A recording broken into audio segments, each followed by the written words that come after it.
नमस्कार विद्यार्थियों, study 29 academy के एक और नई वीडियो में आप सभी का स्वागत है। आज हम कक्षा 6 व 7 की गणित की कार्य पुस्तिका का कार्यपत्रक शो हल करेंगे। तो इस कार्यपत्रक को समझने के लिए वीडियो को शुरू से लेकर अंत तक देखें और अपना कोई सुझाव हो तो कमेंट बॉक्स में जरूर लिखें। सबसे पहले हम देख लेते हैं दक्षता, लघुत्तम समापवर्तीय LCM और महत्तम समापवर्तक HCM की समझ विकसित कर पाना। तो इस कार्यपत्रक में हम LCM व HCF निकालना सीखेंगे। पहला प्रश्न है, इसमें भाग विधि द्वारा लघुत्तम समापवर्तीय ज्ञात कीजिए। तो यहाँ पर हमें लघुत्तम समापवर्तीय भाग विधि के द्वारा ज्ञात करना है। तो 36, 48 और 72, इसमें हम 2 का भाग देंगे तो 36 में गया 18 बार, 48 में गया 24 बार और इसमें गया 36 बार। वापस 2 का भाग देंगे, 9 बार गया इसमें गया 12, इसमें 18 है। अब वापस 2 का भाग दिया, 9 में नहीं जाएगा तो 9 लिख देंगे, 12 में गया 6 बार, 18 में गया 9 बार। वापस हम भाग देंगे इसमें 3 का,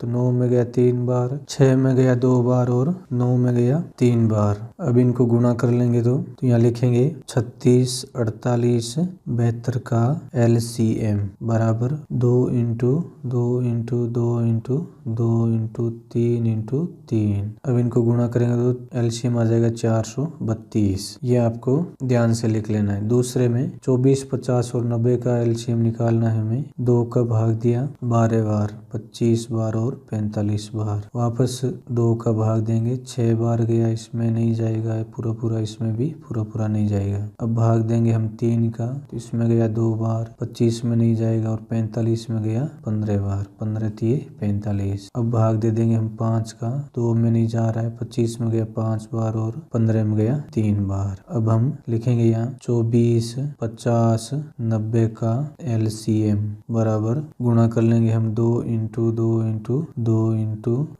3 इंटू 3 इंटू 5 इंटू 5। अब इनको गुणा करेंगे तो गुणनफल आ जाएगा 1800। तो ये तीनों संख्या 24, 50 और 90 का LCM आ जाएगा 1800। तीसरा प्रश्न है, इसमें 45, 75 और 105 का LCM निकालना है। तीनों संख्याओं में 2 का भाग पूरा नहीं जा रहे तो भाग देंगे हम 3 का। 3 का भाग गया 45 में 15 बार, 75 में 25 बार और 105 में गया 35 बार। अब हम भाग देंगे 5 का, 15 में गया 3 बार, 25 में गया 5 बार और 35 में गया 7 बार। अब लिख लेंगे हम 45, 75, 105 का LCM बराबर 3 इंटू 3 इंटू 5 इंटू 5 इंटू 7 बराबर। अब इनको जब हम गुणा करेंगे तो इनके गुणनफल आ जाएंगे 1575, यानी 45, 75 और 105 का LCM आ जाएगा 1575। प्रश्न संख्या 2, महत्तम समापवर्तक अभाज्य गुणनखंड विधि से ज्ञात कीजिए। इनके हमें अभाज्य गुणनखंड विधि से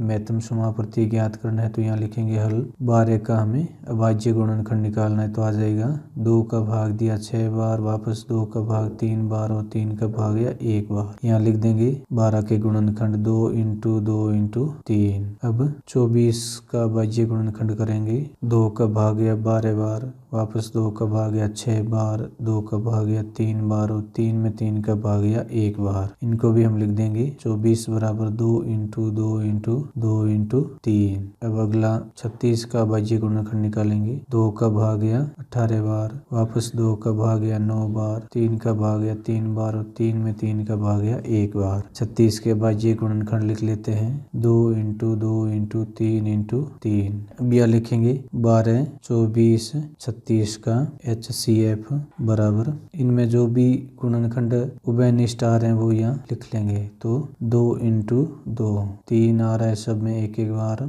इंटू 3। 2 को 2 से गुणा किया 4 और 4 को 3 से गुणा किया 12। 12, 24 और 36 का HCF आ जाएगा 12। अगले में 60, 120 और 240 का अभाज्य गुणनखंड निकालना है। तो यहाँ लिखेंगे 60 का अभाज्य गुणनखंड करेंगे, भाग गया 2 का 30 बार, वापस 2 का भाग गया 15 बार, 3 का भाग गया 5 बार और 5 में 5 का भाग गया 1 बार। लिखेंगे यहाँ हम 60 बराबर 2 इंटू 2 इंटू 3 इंटू 5। अब 120 में भाग गया 2 का 60 बार, वापस 2 का भाग गया 30 बार, 2 का भाग गया 15, 3 का गया 5 बार और 5 में 5 का भाग गया 1 बार। 120 के अभाज्य गुणनखंड लिख लेते हैं 2 इंटू 2 इंटू 2 इंटू 3 इंटू 5। अब 240 का बाह्य गुणनखंड करना है तो 2 का भाग गया 120 बार, वापस 2 का भाग गया 60 बार, 2 का भाग गया 30, 2 का भाग 15 और 3 का भाग 5 और 5 में 5 का भाग गया 1 बार। तो ये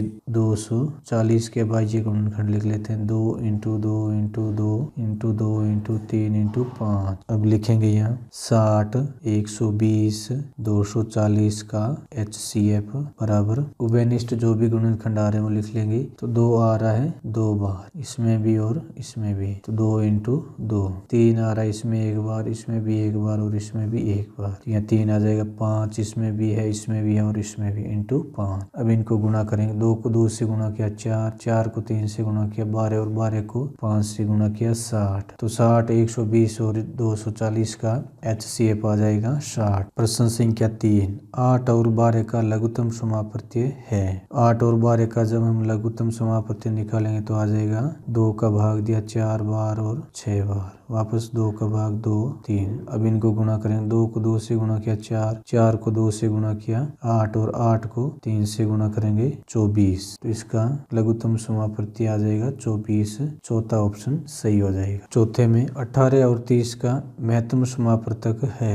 18 और 30 का महत्तम समापवर्तक जब हम ज्ञात करेंगे तो इसका आएगा 6। दोनों का अलग अलग अभाज्य गुणनखंड कर लेंगे और उभयनिष्ठ जो गुणनखंड आएंगे उनको गुणा करेंगे तो HCF आ जाएगा 6। प्रश्न संख्या 5, वह बड़ी से बड़ी संख्या ज्ञात कीजिए जिसमें 12, 16 और 24 पूरी बार विभाजित हो जाए। तो इसको हम हल करते हैं। सबसे पहले तो सबके अभाज्य गुणनखंड निकाल लेते हैं। 2 का भाग 6 बार, वापस 2 का भाग 3 बार, 3 का भाग या 1 बार। अब 16 का 2 का भाग या 8 बार, वापस 2 का भाग 4, 2 का भाग या 2 बार और 2 का भाग 2 में 1 बार। अब 24 में 2 का भाग या 12, वापस 2 का भाग या 6 बार, 2 का भाग या 3 बार और 3 में 3 का भाग या 1 बार। अब 12, 16, 24 का HCF यानी इनमें उभयनिष्ठ जो भी अंक आ रहे हैं 2 आ रहा है 2 बार, 3 आ रहा है, इसमें नहीं आ रहा है, इसमें आ रहा है। तो 2 इंटू 2 4 वह अंक होगा जो 12, 16 और 24 को पूरी बार विभाजित करेगा। तो हमारा उत्तर आ जाएगा 4। प्रश्न संख्या 6, 3 टंकियों का परिमाप क्रमशः 6 मीटर, 10 मीटर एवं 8 मीटर है। रस्सी की वह छोटी से छोटी लंबाई ज्ञात कीजिए जिसे प्रत्येक टंकी पर पूरी बार लपेटा जा सके। तो इसके लिए हम LCM ज्ञात करेंगे। तो हल करते हैं इसको। 6, 10 और 8 इनका भाग विधि से LCM निकाल लेते हैं। 2 का भाग या 3 बार, 5 बार और 4 बार, वापस 2 का भाग दें 3, 5 और 2। तो LCM आ जाएगा 6, 10, 8 का HCF आ जाएगा 2 इंटू 2 इंटू 3 इंटू 5 इंटू 2 बराबर 72 मीटर। 72 मीटर की एक रस्सी होगी जो तीनों में ही बराबर आ जाएगी। तो इस प्रकार इस वीडियो में हमने कार्यपत्रक 100 को हल किया। अगले वीडियो में हम अगला कार्यपत्रक हल करेंगे। वीडियो अगर उपयोगी लगा तो इसको लाइक करें और अपने दोस्तों में शेयर करें। चैनल पर पहली बार आए तो चैनल को सब्सक्राइब कर लें ताकि आने वाली वीडियो के नोटिफिकेशन आपको समय पर मिल सके। वीडियो को पूरा देखने के लिए आपका बहुत बहुत धन्यवाद।